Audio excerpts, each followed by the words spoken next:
కారములేని వంట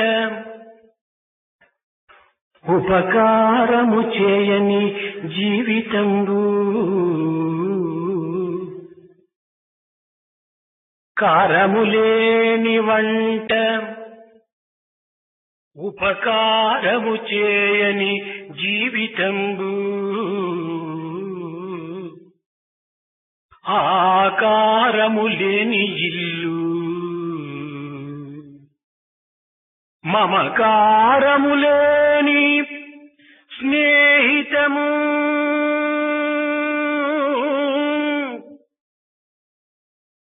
ప్రాకారము లేని మందిరము. Food which is not tasty and life which does not give you a chance to help others, and a house without a shape, and a temple without a prakara or a boundary wall. ఓంకారము లేని మంత్రము వికారముగా నుండు చూడరే.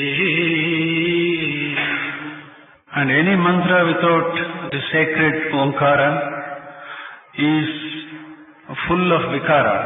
This you must recognize. విద్యార్థులారా, విద్యా తపోభ్యాం పూతాత్మాని, విద్యా తపస్సులు రెండు కలిగినటువంటి మానవుడి పవిత్రుడు కాగలడు అని దీని యొక్క అర్థం.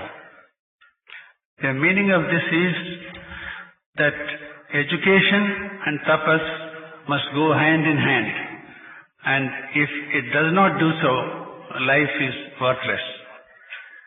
ఈనాడు అధిక విద్యలను అభ్యసించి ఉన్నత పదవులను స్వీకరించి పవిత్రమైన కీర్తిని సాధించి జీవితము చింతా చీకు లేకుండా సుఖంగా గడపటం అనేటువంటిది ఇది విద్య యొక్క ప్రధానమైన ఫలితమని భావిస్తున్నాం.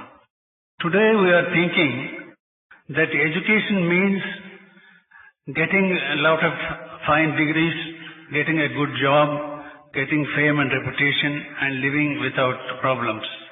But this is not correct. పాకివాని మొదలు ప్రైమ్ మినిస్టర్ వరకు కూడాను ఈ విద్య యొక్క బలము చేతనే తమ యొక్క జీవితములు గడుపుతూ పాలన చేయిస్తూ అనేక విధమైన జీవితాన్ని పోషించుకుంటూ వస్తున్నాయి. From the scavenger down up to the prime minister, it's only with their necessary education they are carrying on their duties and earning a living. అయితే ఈ విద్యలు భౌతికమైనటువంటి ప్రాకృతమైనటువంటి లౌకికమైనటువంటి యొక్క జీవితమును మాత్రమే సదుపాయమును చేకూర్చుచున్నవి. But this sort of life is only material, artificial, and gives you only temporary, comfortable creature. జీవనోపాధి నిమిత్తమై ఏర్పడినటువంటి విద్యలనేటువంటి సత్యాన్ని గుర్తించి వర్తించడమే ఈనాటి యొక్క విద్యార్థుల యొక్క ప్రధానమైనటువంటి కర్తవ్యంగా నిరూపిస్తూ ఉన్నారు. The present day students are demonstrating that education only means earning a livelihood and be satisfied with that. ఆధ్యాత్మ విద్యా విద్యానాం. అయితే ఈ విద్యకు ఆధ్యాత్మిక విద్య అనేటువంటిది కూడాను కొంచెం జోడించాలి.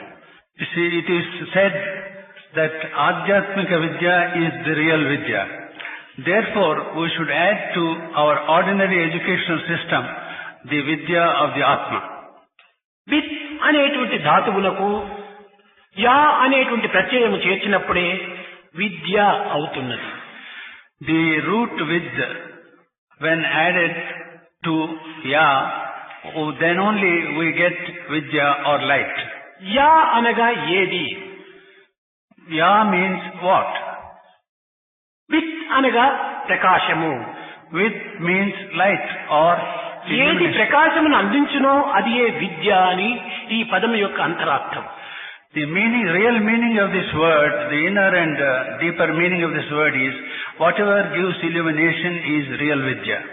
ఈ విద్య అనేటువంటిది కేవలము ఒక బ్రహ్మ విద్యకు మాత్రమే సంబంధించినది కానీ లౌకిక విద్యలకు కానీ భౌతిక విద్యలకు కానీ జీవనోపాధి విద్యలకు కానీ సంబంధించినటువంటిది కాదు.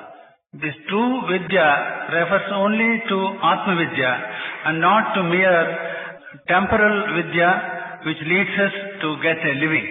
ఇది ఈ జగత్తునందు మానవ జీవితము సుఖప్రదముగా ఆనందముగా అనుభవించాలనేటువంటి వాంఛనతో అభ్యసించేటువంటి విద్యలు ఈ విద్యలు. This education is only to enjoy the sensual world and try to spend his lifetime in that manner. అయితే పక్షికి రెండు రెక్కల వలె రథమునకు రెండు చక్రముల వలె ఈ విద్య కూడాను జీవితానికి అత్యవసరమే. Just as a bird has two wings and a chariot two wheels, these two types of vidya are no doubt essential. ఇహమున శకుంప హేమతారక విద్య పరమున సుఖింప బ్రహ్మ విద్య. ఈనాటి విద్యలు ఇహ పరమునకు రెండింటికి కూడాను అన్వయించలేకపోతున్నవి.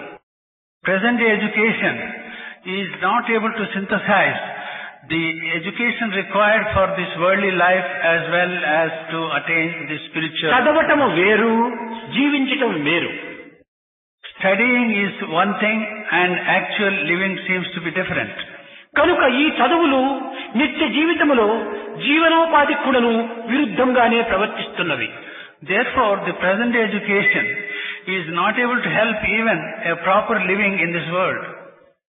కనుక మనం ప్రతి విద్యను కూడాను మన వినియోగపూర్వకంగా దానిని అనుభవించాలి. Therefore, it's our duty to see that every education we undertake helps us to live a proper life. విద్యానందమును అనుభవించాలి కానీ విషయానందమును కాదనేటువంటి సత్యాన్ని గుర్తించాలి. We must also recognize the truth, the primary truth, that education should give us real joy and not mere sensual experience and happiness. ఇంకా రెండవది తపస్సు. And the second thing is tapas. తపస్సు అనగా ఏమిటి? What do you mean by tapas? ఆలు బిడ్డలను వదలి ఇల్లు వాకిలి వదలి అరణ్యములో ప్రవేశించి తల క్రింద కాళ్ళు పైన పెట్టి గబ్బిడం వలె జీవించటం కాదు. Tapas does not mean that you should abandon your wife and children, go to a forest and stand on your head like a bat and then spend your rest of your life. ఇక్కడ తపస్సనగా కాయము, వాక్కు, మనస్సు మూడింటి యొక్క ఏకాత్మ స్వరూపాన్ని అనుభవించటమే. Here, tapas really means that our thought, word and deed should coincide. దీనిని the proper stage of men kind is man అన్నారు. అనగా తలంపును, వాక్కును, క్రియను ఏకము గావించటమే తపస్సు యొక్క అంతరార్థం.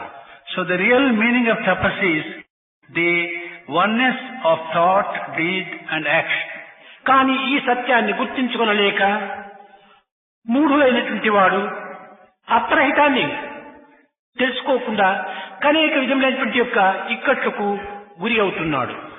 But man who does not realize this inherent truth, he is having some sort of education and is becoming vulnerable to the difficulties of the world. తన తత్వమునకు తాను కేవలము ఆరాటపడి ఆనందమును అనుభవింపజేసుకునే ఏ విధమైనటువంటి యొక్క తాపం అనుభవిస్తుందో అది ఏ తపస్సు యొక్క అంతరార్థము. The real meaning of tapas is that by his actions he should see that he gets real happiness and bliss. విద్య బ్రహ్మను చూపుతుంది. His real education indicates or shows you the తపస్సు Brahman. బ్రహ్మలో చేరుస్తుంది. Tapas makes you to reach Brahman. ఈ రెండింటి యొక్క తత్వము బ్రహ్మ అనగా ఏమిటి? What, సర్వవ్యాపకత్వమైనటువంటి యొక్క శక్తి. what exactly do you mean by Brahma? It is the all-pervasive energy. అది నీ యందే ఉంటున్నది. It's a part, it is in yourself. నీవే ఆ యొక్క స్వరూపమై ఉంటున్నావు. You are yourself an embodiment of that energy. నీ తత్వాన్ని నీవు గుర్తించడానికి ప్రయత్నించడమే తపస్సు. If only you try to realize what you are and the energy within you, that is real tapas. మొట్టమొదట నేనెవరు అనేటువంటి యొక్క సత్యాన్ని గుర్తించడానికి ప్రయత్నించాలి. First of all, you should try to find out who exactly you are, and that is ఈ బ్రహ్మతత్వం అనగా అనేక రకములైనటువంటి యొక్క ఆశ్చర్యకరమైనటువంటి యొక్క భావములను కలిగి ఉంటుంటారు. This Brahma Tattva really gives you a varied things of wonder, and ఇది 6 విధములైనటువంటి యొక్క భావములను చేరి ఉంటున్నది. this will be full of ideas, noble and beyond the measure of our mind. నిత్యమై, It is Nitya, నిశ్చీనంబులై, Nisleela, నిస్సంఖ్యాకములై, Nisankyakam, నిరుపాధికములై, Nirupadikam, నిర్దోషితమై, Nirdoshitamai, సామాజిక రహితమై ఉంటుంటాది. Samajika Rahitamai, Samanadika Rahitamai ఉంటుంది.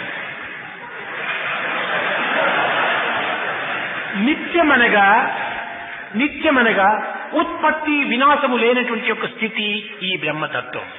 Uttam means this Brahma Tattva is with no beginning or end. అనగా దీనికి ఒక విధమైన ఆది అంత్యము అనేటువంటిది లేదు. ఉత్పత్తి కానీ వినాశం కానీ లేనటువంటిది ఈ నిత్యము అనేటువంటి పదములకు అర్థం. The Nityamu exactly means that one which has neither a beginning nor an end.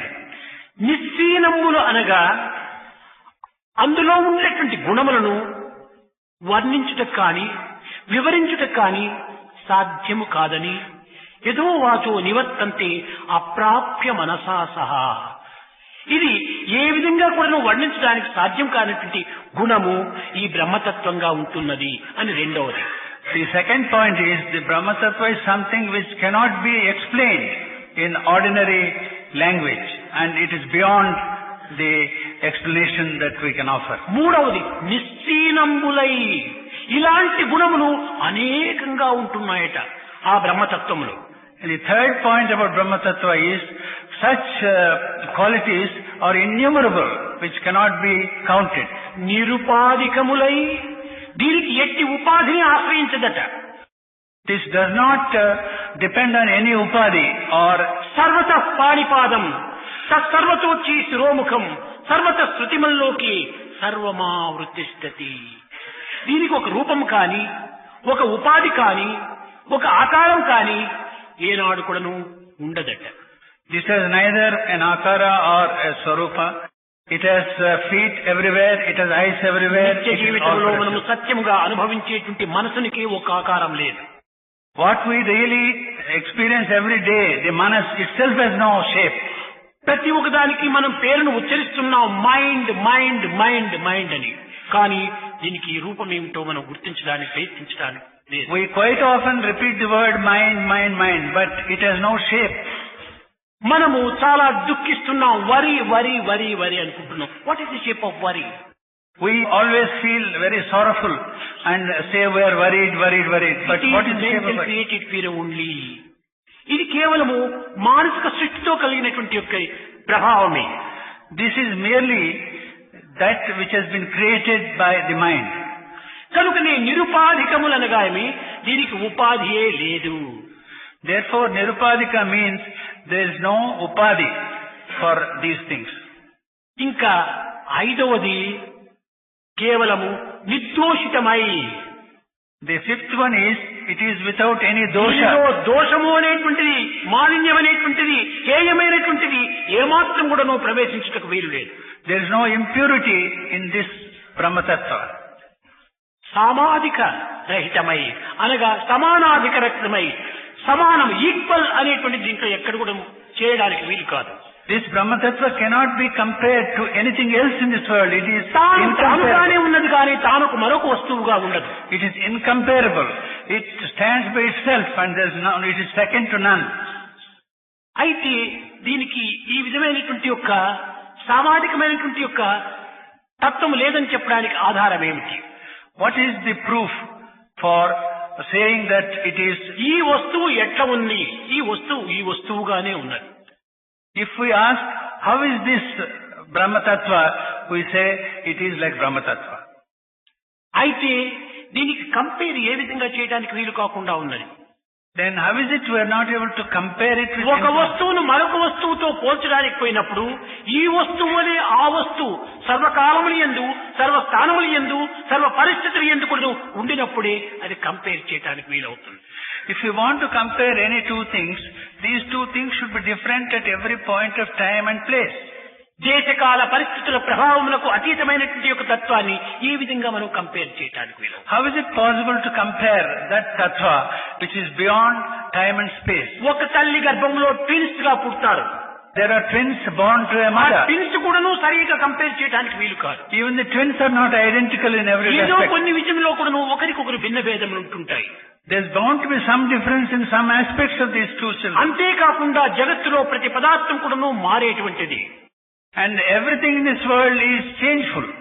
ఈ మారుతూ మారుతూ ఉండినప్పుడు ఒక వస్తువులకు మరొక వస్తువు ఈ విధంగా కంపేర్ చేయడానికి వీలవుతుంది. When things are so changing, how is it possible to compare one thing with another? కనుకనే నిత్యమై నిశ్చీనములై నిస్సంఖ్యాకములై నిరుపాధికములై దోషాతిరహితమై సామాజాదిక అనగా సమానత్వమునకు కంపేర్ చే ఏమాత్రం కూడా అవకాశం లేనటువంటిది. Therefore it is said that Brahma Tattva is incomparable and stands by itself and it is transcendental and దీనినే beyond everything. బుద్ధుడు మార్పు చెందేటువంటి యొక్క స్థితి ప్రపంచమునకు కలిగి ఉన్నదని సర్వం దుఃఖం దుఃఖం సర్వం క్షణికం క్షణికం సర్వం అనిత్యం అనిత్యం. Lord Buddha, seeing this, said that this world is full of sorrow and sorrow and it is temporary and temporary and therefore it is momentary and momentary. కనుకనే ఈ జీవితం అంతా కూడాను ఈ ప్రకృతి అంతా కూడాను క్షణక్షణమునకు మార్పులు చెందుతున్నాయి. Our life and this whole world is changing every ఈ second. మార్పుకు తగినట్టుగా నీ రూపంలో కూడాను మార్పు చెందుతున్నాయి. Depending on the changes that take place, నీ రూపంలో పాటు నీ పేరు కూడాను మార్పు చెందుతూ వస్తున్నది. we are also changing and our names are also changing. నీవు పుట్టిన తక్షణమే స్మాల్ చైల్డ్ అన్నారు. As soon as you are born, you are called a baby. ఆనాటి రూపము చాలా ఏదో ఒక రక్తపు ముద్ద వలె ఉంటుండాలి. At that time, your shape is entirely different. పెరుగుతూ పెరుగుతూ బాలుడుగా తయారయ్యావు. As you grow, you become a boy. ఈ 10 years వచ్చేటప్పటికి నిన్ను బాయ్ బాయ్ అని పిలుస్తూ వస్తున్నారు. When you are about 10 years old, you are called a boy, boy. తర్వాత 13 years అయిపోయింది. Afterwards, you attain 13 years. 30 years వచ్చేటప్పటికి మ్యాన్ మ్యాన్ అని పిలుస్తున్నారు. When you attain 30 years, you are called a man. 75 years అయిపోయింది. ఓ grand father అని When you పిలుస్తున్నారు. become 75, you are called a grandfather. కనుక ఈ child bye man and grand father ఒకటే అయినప్పటికీ ఎన్ని మార్పులు చెందింది. Though this child, boy, man and grandfather are one, see how differently we కనుక call ఈ them. విధంగా మార్పు చెందేటువంటి యొక్క వస్తువునకు మార్పు చెందేటువంటి మరొక వస్తువు ఏ రీతిగా కంపేర్ చేయడానికి వీలవుతుంది. Therefore, how is it possible to compare a never-changing thing with something that never changes? ఏ వస్తువు మానవునికి సుఖమును అందించుతున్నదో ఆ వస్తువు మార్పు చెందుతున్నది. Whatever gives pleasure to man, that is getting a change. ఏ వ్యక్తి ఈ సుఖమును అనుభవిస్తున్నాడో ఆ వ్యక్తి కూడాను మార్పు చెందుతున్నాడు. That individual who experiences this temporary joy also gets a change. మార్పు చెందింపచేసేటువంటి వస్తువు మార్పును అనుభవించేటువంటి వస్తువు వ్యక్తిని కూడాను మార్పు చెందింపచేస్తున్నది. See, that thing which enables a change also changes the person who enjoys it. కనుక సుఖమునిచ్చేటువంటి వస్తువు సుఖమును అనుభవించేటువంటి వ్యక్తి ఇరువురు కూడాను మార్పు చెందుతుండటం వల్ల ఈ ఆనందం మార్పు చెందకుండా ఉంటుందా? As the thing which gives joy to the man and the man also is changing and this joy is changing, how can that ananda be without change? కనుక నీ జగత్ అంతా కూడాను మార్పు చెందినదే కనుక అనిత్యం అసుఖం లోకం అని గీత వర్ణిస్తూ వచ్చింది. Because this world is ever changing. In the Gita, the Lord has said that this world is anityam, that is not అయితే permanent. ఇక్కడ 3 స్థాయిలు ఉంటున్నాయి. There are 3 stages in this. సత్యంలోని మిథ్య ఒకటి, The untruth in truth is one. మిథ్యంలోని మిథ్య, And the truth in untruth is another. మిథ్యంలోని Satya. And the truth in the ఈ so-called మూడింటి యొక్క untruth. తత్వాన్ని మనం చక్కగా గుర్తించుకోవాలి. We should be able to recognize the truth of all these 3 things. సత్యంలోని మిథ్య, The untruth in truth. ఈ జగత్తంతా మనం సత్యమని భావిస్తున్నాము. నిత్యము అనుభవిస్తున్నాం. We are thinking this world is true and we are enjoying it every day. కానీ ఈ సత్యము లోపలనే ఒక స్వప్నం వస్తా ఉంటుండాలి. But even in this world or the so-called world which we consider as true, there is a dream. కానీ ఆ స్వప్నంలో ఉన్నటువంటి ఈ సత్యము మిథ్యంగా తోస్తా ఉండాలి. Therefore, what we see in the dream is seen as true. ఆ డ్రీము ఆ యొక్క కళ ఉండినంత వరకు మాత్రమే అది సత్యంగా ఉంటుండాలి. What we see in the dream appears as correct, as true, only as long as the dream ఈ స్వప్నం నుంచి నీవు లేచిన తక్షణమే ఆ యొక్క సత్యము నీకు మిథ్యంగా తోస్తా ఉంది. As soon as you wake up from sleep, what you saw becomes unreal. కలలో చూచిన మేడలు మిద్దెలు కన్నులు విప్పిన లేవు కదా. What the mansions you saw in your sleep, as soon as you open your eyes, they disappear. కనుక ఈ సత్యములో అదొక మిథ్యంగా రూపొందుతుండాలి. Therefore, in this truth, that what we see in dream appears as an untruth. స్వప్నం ఒక మిథ్యము. The dream itself is an ఆ untruth. మిథ్యములో మరొక మిథ్యం వస్తుంటుండాలి. So there's another untruth in this untruth of sleep. నీవు స్వప్నం లోపల మరొక స్వప్న సినిమాను చూస్తున్నావు. In your own dream which is untrue, you are seeing another నీ కలనే ఒక మిథ్యము. The sleep itself is untruth. ఈ కళ లోపల మరింకో కళను కాంచుతున్నావు. So you are seeing another dream in the dream. కనుకని ఈ విధంగా చూస్తే మిథ్యములోని మిథ్యంగా రూపొందుతుండాలి ఒకే దినం లోపల. In the same day, you see the untruth and untruth in the untruth. కానీ సత్యములోని సత్యం, You see the truth in the truth. సత్యములోని సత్యమనగా When we say the truth in truth, ఇది కేవలము సుషుప్తి స్థితి యందు మాత్రమే మనము అనుభవించడానికి సాధ్యమవుతుంది. this can be enjoyed only in the state of sushupti. జాగ్రత్తలోని శరీరమును, The body in the jagrata or wakeful state, స్వప్నంలోని సుషుప్తిని, and the sushupti in the dream, ఇంకా తుర్యావస్థలో ఉన్నటువంటి యొక్క నిజమైనటువంటి ఆనందాన్ని మూడింటిని ఒకే వ్యక్తి అనుభవిస్తున్నాడు. and the bliss in the turyavastha is enjoyed by the same individual. తురీయం అనగా ఏమిటి? మూడో దానికి అతీతమైనటువంటిది. Turiya means that which transcends the three stages. కనుక ఇట్టి స్థితిని మనం పొందాలనుకుంటే ఆధ్యాత్మిక మార్గం నందే ప్రవేశించాలి. If we want to reach that stage of Turiya, we have to follow the Adhyatmika method. విద్యార్థులారా, అంతవరకు మనం పోనక్కర్లేదు. ఈనాడు డే టైం అనగా పగలు.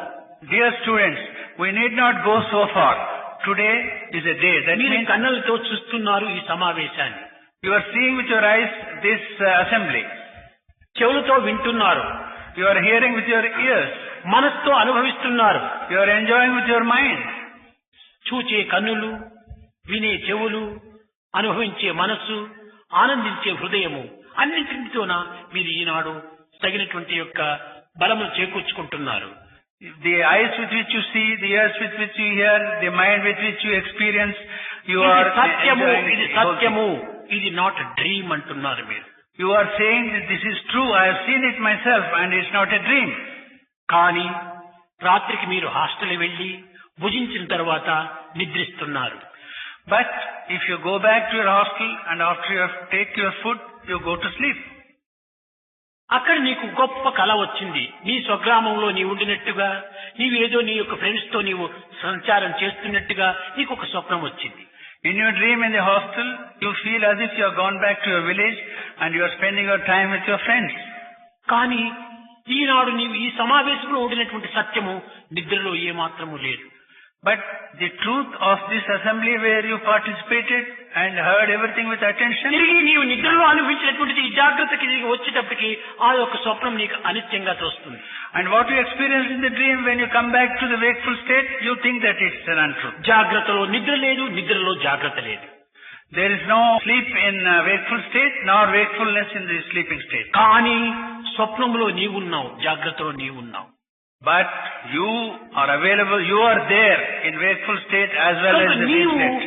కేవలము ఆమ్ని ప్రెజెంట్, రెండింటి యందు ఉండేటువంటి నీవు సత్యం. Therefore, you who are present both in the wakeful state and the dream state, you are ఇది omnipresent. డే డ్రీమ్, అది night dream. This is the daydream and that is the night dream. రెండు dreams. Both are dreams. ఈ రెండు dreams లోనే ఉండినటువంటి వాడు నీవు సత్యం. The one who is in both the dreams is the real truth. కనుక నీ తత్వాన్ని నీవు మొట్టమొదట గుర్తించు.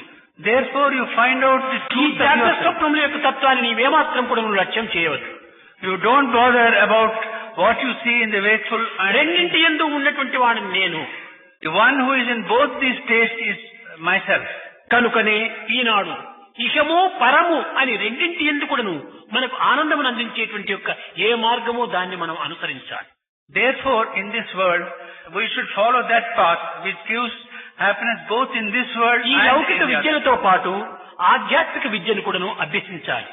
Along with the education required for the world, you should also adopt and learn the Adhyatmika knowledge. కనుకనే ఆధ్యాత్మిక విద్య విద్యానామని ఈ విద్య యొక్క సంబంధమైనటువంటి యొక్క అంతరార్థాన్ని మనం గుర్తించి సరైనటువంటి మార్గంలో ప్రవర్తించాలి.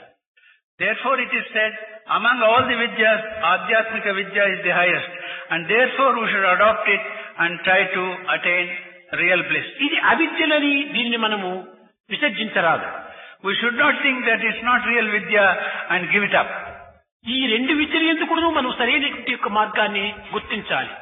We should realize the correct truth in both these types of education. అయితే ప్రతి దాని ఎందుకు మనం ఒక విధమైనటువంటి యొక్క పరిశోధనలు చేయాలి.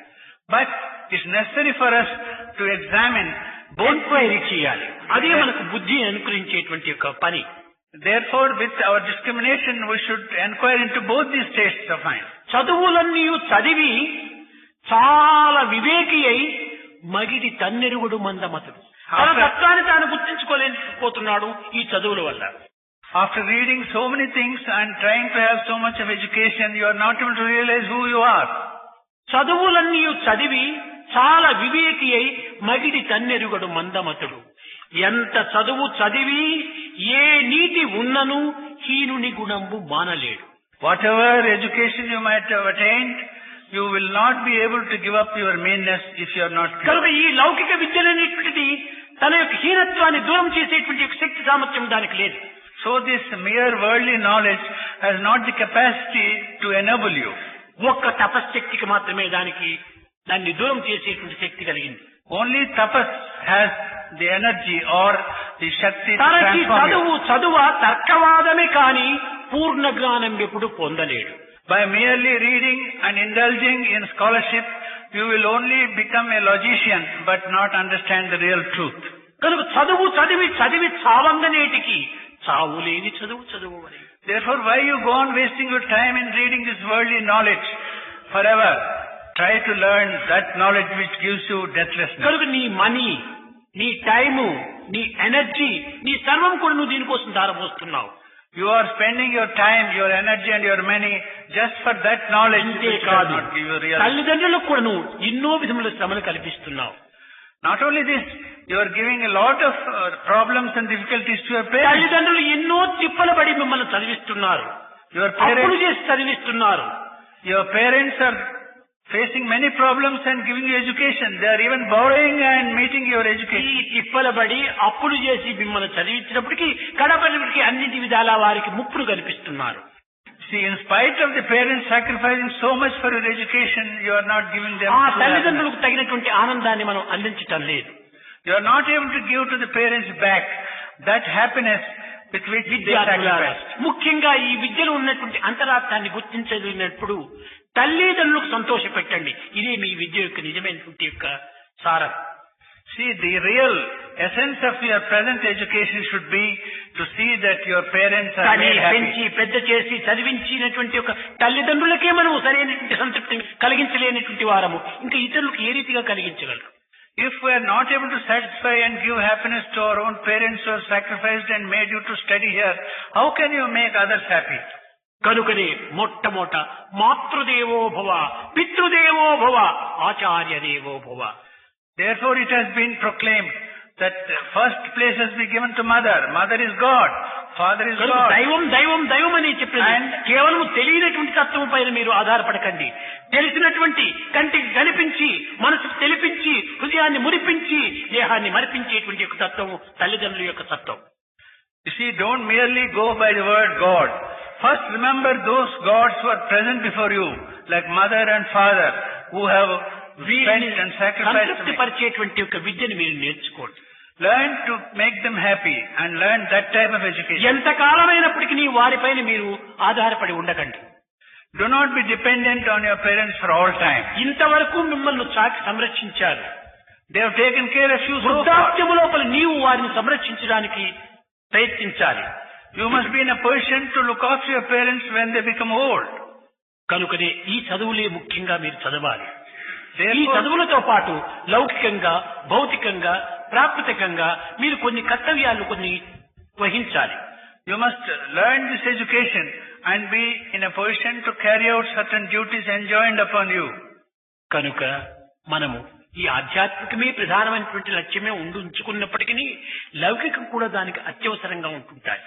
వారి చాలా ఉంటుంటాయి. అది పాజిటివ్ అనేటువంటి చాలా ఉంటుండాలి. కానీ దానికి నెగిటివ్ కూడా లేకపోతే పాజిటివ్ ప్రయోజనం ఉండదు. So just as unless the negative is combined with positive, all your education without general knowledge and the knowledge of the world will not make it useful. కనుక విద్యతో పాటు జనరల్ నాలెడ్జ్, కామన్ సెన్స్ చాలా అవసరంగా ఉంటుందని గుర్తించాలి. You must realize very sincerely that along with your education, you must have general knowledge, which is very important. భగవంతుని పైన బాధ్యత వేసి మానవ కర్తవ్యాన్ని నిర్వర్తించినప్పుడు ఇహముల సుఖింప హేమతారక విద్య, పరమ సుఖింప బ్రహ్మ విద్య, ఇక పరములు ఎందుకును అని తానే చూసుకుంటాడు. See, when you are sincere in your duties in learning your education and have full faith and sincerity in God and devotion, కనుకనే మొట్టమొదట self confidence therefore you must develop self-confidence in the first instance. అప్పుడే నీకు satisfaction వచ్చేస్తుంది. Then only you will get satisfaction. ఈ satisfaction వచ్చినప్పుడే sacrifice చేస్తావు. As soon as you get satisfaction, you are in a position to sacrifice. Sacrifice నీ యొక్క self realization. When you sacrifice, you attain కనుక self-realization. నీవు self confidence పెంచుకోండి. So first, try to get your self-confidence. ఇది ముఖ్యంగా విద్యలో ప్రధానమైనటువంటి పునాది. This is the real foundation of true education.